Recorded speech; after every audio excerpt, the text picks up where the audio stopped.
At 6:30 a.m. local time, two U.S. Navy MH-60 Romeo Seahawks from the USS Eisenhower and USS Gravely were providing top cover for a naval task force as it patrolled the volatile waters of the southern Red Sea. While the patrol had been relatively quiet so far, everything was about to change in a matter of seconds.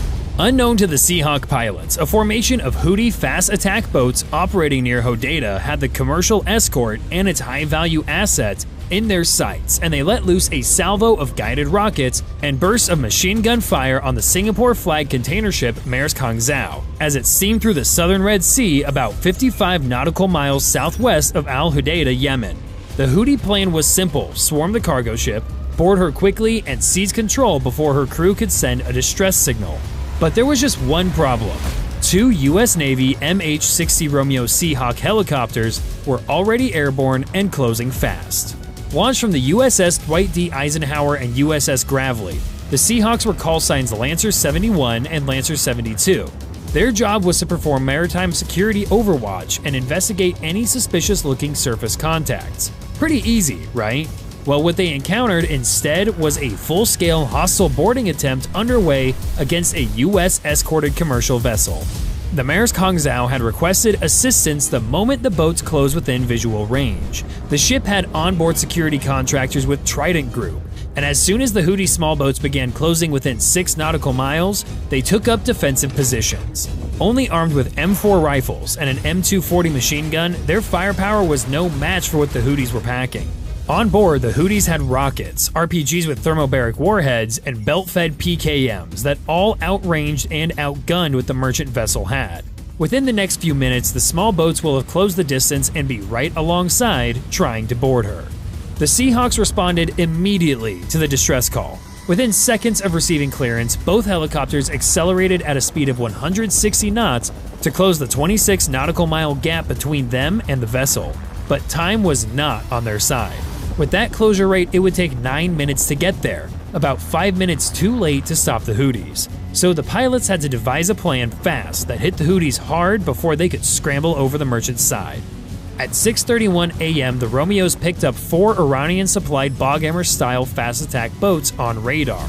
Each boat was 7 to 10 meters long, closing on the Maersk Hangzhou at 50 knots in a tight, converging formation.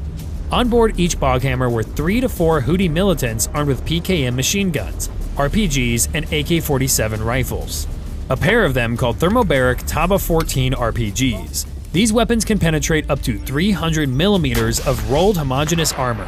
The average hull of merchant ships like the Maersk Hangzhou is just 25 millimeters thick, which meant these RPGs could easily slice through the ship. Making matters worse was that every boat was rigged with Starlink terminals, relaying real-time data to command elements in Hodeidah about what was going on.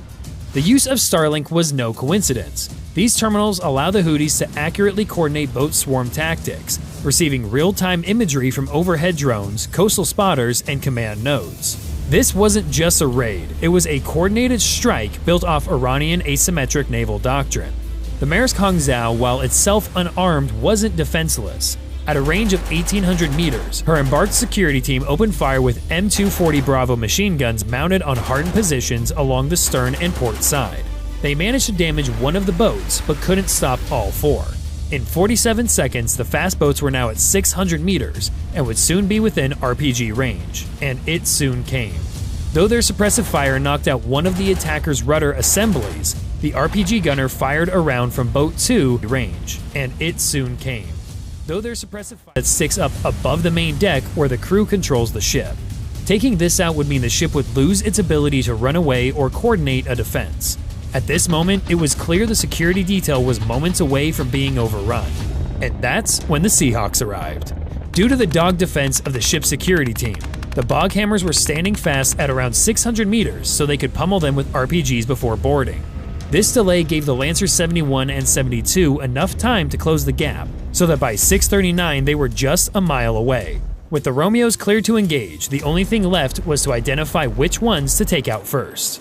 Located here under the nose of the aircraft is the AN/APS-153V radar.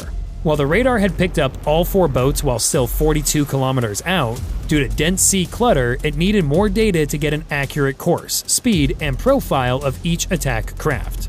The radar was tracking 32 separate contacts in the area at the time, but the pilots soon adjusted it to narrow pulse mode. In this configuration, the radar sent out energy at 0.5 to 1 microsecond intervals to get the high-fidelity data needed to make a beeline for the Houthi boats. But this system just helped get the Romeos vectored in the right direction. Thanks to these two functions of its radar, it gets right over the top of the Houthi boats. This APS-153 radar uses a special mode called Moving Target Indicator, or MTI, to help track the targets, and it is pretty ingenious how it does it. As the contact moves, the MTI exploits Doppler shifts caused by the relative motion between the radar and different parts of the target. Think of it like hearing a motorcycle roar past you on the street. As it gets closer, the pitch changes. That's the Doppler effect. The radar does the same thing with radio waves, and by analyzing those shifts, it can tell if there's something solid in the water or just another wave. Once the MTI confirms there is something there, the pilots can use an inverse synthetic aperture radar, or ISAR, to construct a detailed image of the target using the same Doppler shifts. With confirmation of a moving target and high-resolution images in real time, the pilots now know for sure they have the Houthi boats in their sights, and now it's time to let loose. Each Seahawk was armed with two GAU-21 50 caliber crew-served machine guns on either side. These beasts fire up to 1,100 rounds per minute with a maximum effective range of 1,850 meters. The rounds were a mix of armor-piercing incendiary and tracer rounds, designed to help puncture the thin-skinned boats. But it was the Houthis who got in the first shots. At 6:40, the Houthi boats opened fire on the helicopters. PKM machine gun tracers flashed past the Seahawks, with some rounds passing within 15 meters. This was the last mistake they ever made. The Seahawks immediately descended to 150 feet to engage. At the same time, they began dispensing countermeasures as a precaution. Each aircraft dropped 12 MJU-68B flares and 24 RR-180 chaff bundles that formed an infrared and radar reflective cloud behind the helicopters in case the Houthis fired an IR-guided missile at them. Once deployed, these flares reached up to 2,200 degrees Celsius and burned for nearly 2.5 seconds, more than enough to lure off any heat-seeking man-pads or shoulder-fired missiles. While no missile launch was detected, the pilots weren't taking any chances. Then, all hell broke loose. At 6:41, Lancer 71 locked onto Boat 1. The door gunner sent 3 bursts of 50 caliber rounds its way. The rounds punched through the engine block and ignited the fuel cell. A fireball soon erupted and sent debris skyward as the boat sank within 45 seconds. Before the first boat had even sunk, Lancer 71 swung left and lined up Boat 2. A quick burst disabled the rudder. The gunner followed up with a full 3-second spray, and the boat lost steering completely. It listed hard, filled with water, and capsized at 6:42. Both helicopters then shifted to Boat 3, which got a double dose as it took fire from both helicopters. Within seconds, dozens of armor-piercing rounds punched holes below the boat's waterline. The crew attempted to bail, but the boat slipped beneath the surface by 6:44. After sinking the third boat, both helicopters began taking turns firing at Boat 4. However, after seeing all their buddies delivered to Davy Jones' locker, the fourth boat had already turned tail to run away. The boat retreated northwest in a trail of smoke as rounds continued peppering its hull. The Seahawks did not pursue it since they had to stay with the Merchant. In less than 7 minutes, the two helicopters had sunk 3 bog hammers and fired roughly 1,800 rounds of ammunition. But unfortunately for the Houthis, this would not be the end of the US response in retaliation for this unprovoked attack. US Central Command decided destroying a couple of boats wouldn't be enough punishment for the Houthis, and they needed to take stronger measures to teach them a lesson. Within 8 hours of the attack, the USS Gravely opened fire on known Houthi coastal radar sites used to give data to Houthi attack boats with its 5-inch Mark 45 Mod 4 naval gun. The ship fired a total of 92 rounds of high explosive and air burst rounds. These 70-pound projectiles have a max range of about 9 miles and a speed of around 2,600 feet per second. The Gravely steamed up and down the Yemeni coast with impunity as it bombarded one radar installation after another. In total, 3 coastal radar installations at Jabal Al-Tair, Al-Mocha, and Ras Isa were all taken out before sundown. The Houthis had been using each of these sites to track coalition ships in the Red Sea over the past 2 weeks.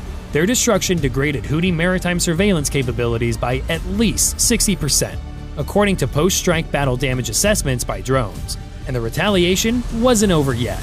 On January 1st, additional follow-up airstrikes began. 4 FA-18E Super Hornets from VFA-131 aboard the Eisenhower took off armed with AGM-154C Joint Standoff Weapons, JSOW. Their target, the Al Durahima Missile Warehouse. Each JSOW-C carried a 500-pound Broach warhead capable of penetrating 3.7 meters of reinforced concrete with a molten metal jet that moves at 14 kilometers per second. At 6:43 p.m. local time, 4 missiles impacted the target complex and created numerous secondary explosions.